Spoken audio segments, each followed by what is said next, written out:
नमस्कार दोस्तों, मैं रोहिणी स्वागत करती हूँ आप सभी का ब्रॉडवे 8वीं के ऑफिशियल चैनल पे।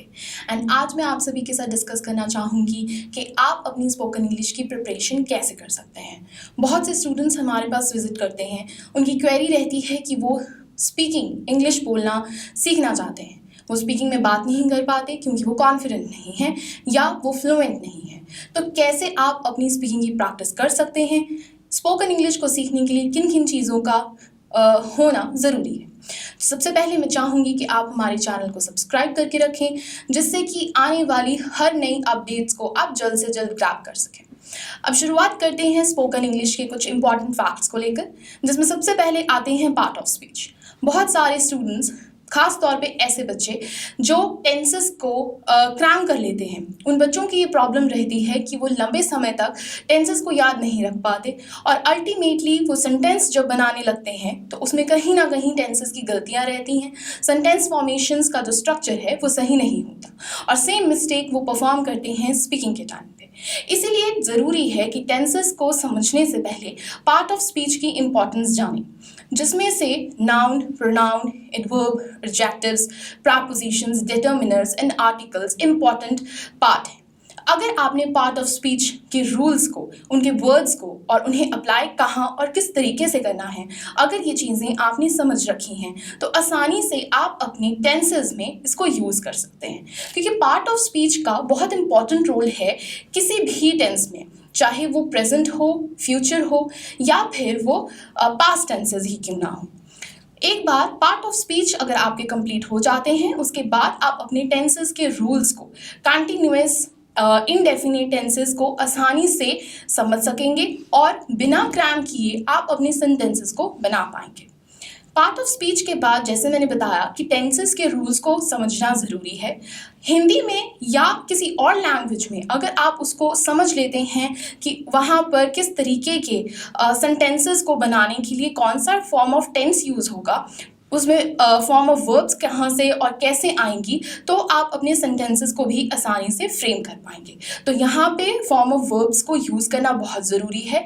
जैसा आप सभी जानते हैं 3 form of verbs, first, second and third. तो कौन से टाइप ऑफ टेंस में कौन सा फॉर्म ऑफ वर्ब यूज़ होगा, इसकी प्रैक्टिस ज़रूर कीजिए।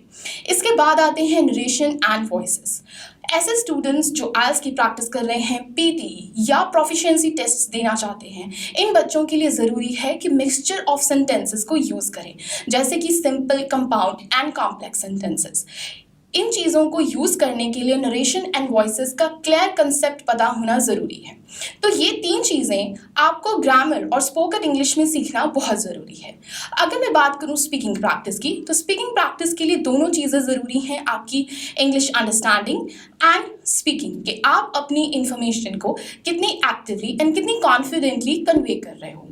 अगर आपकी प्रेजेंटेशन अच्छी है, अगर आप कॉन्फिडेंटली स्पीकिंग कर रहे हो, देन डेफिनेटली इसका इम्पैक्ट आपकी फ्लुएंसी पे भी ज़रूर पड़ेगा। स्पीकिंग में सबसे पहली चीज़ जो आती है वो है अपनी इंट्रोडक्शन को क्लियर रखना। अगर आप प्रोफिशिएंसी टेस्ट के लिए भी खुद को अपेयर कर रहे हैं तो आपकी इंट्रोडक्शन बहुत ज़रूरी है। इसी के साथ साथ डिबेट एंड प्रेजेंटेशंस का पार्ट ज़रूर बने। इन चीज़ों में प्रेजेंटेशन या डिबेट्स हो रही हैं, उनमें पार्टिसिपेट ज़रूर करते रहें, जिससे अगर आपकी स्पीकिंग में कॉन्फिडेंस की कमी है और फ्लुएंट नहीं हो तो इन चीज़ों को आप ओवरकम कर पाओ। मैं उम्मीद करती हूँ इन चीज़ों से आपकी स्पोकन इंग्लिश की प्रैक्टिस ज़रूर इम्प्रूव होगी। राइटिंग भी एक बहुत इंपॉर्टेंट पार्ट है इंग्लिश ग्रामर का, या फिर अगर आप स्पोकन इंग्लिश सीखना चाहते हैं तो उसका। सेंटेंसेस जो आपने ग्रामर में बनाने सीखे हैं, अगर आप उनकी राइटिंग प्रैक्टिस करेंगे, पैराग्राफ्स लिखोगे, ट्रांसलेशंस करोगे, तो उससे ही आप समझ पाएंगे कि आप में कितनी इंप्रूवमेंट हुई है। इसके अलावा dictations and vocabularies time to time आप इनकी भी प्रैक्टिस करते रहें। कुछ ऐसे वर्ड्स जो कॉमन हैं, जो हम कॉमनली यूज़ करते हैं अपनी लाइफ में, उन वर्ड्स को आप रिप्लेस कर सकते हैं अच्छी वोकैबुलरी के साथ। तो ये थी कुछ चीज़ें जो बहुत इंपॉर्टेंट है आपकी स्पोकन इंग्लिश की प्रैक्टिस को पूरा करने के लिए। मैं उम्मीद करती हूँ इस वीडियो से आपको हेल्प मिलेगी, और अगर आपको कोई डाउट हो तो आप हमें कमेंट सेक्शन में ज़रूर बता सकते हैं कि आपको स्पोकन इंग्लिश में किस चीज़ में प्रॉब्लम है, तो हम वो वीडियो आपके साथ ज़रूर शेयर करेंगे। टीम के साथ डायरेक्टली जुड़ने के लिए आप नीचे दिए गए हेल्पलाइन नंबर पे कॉल कर सकते हैं और अपनी आइल्स या स्पोकन इंग्लिश क्लासेस को बुक करवा सकते हैं। धन्यवाद।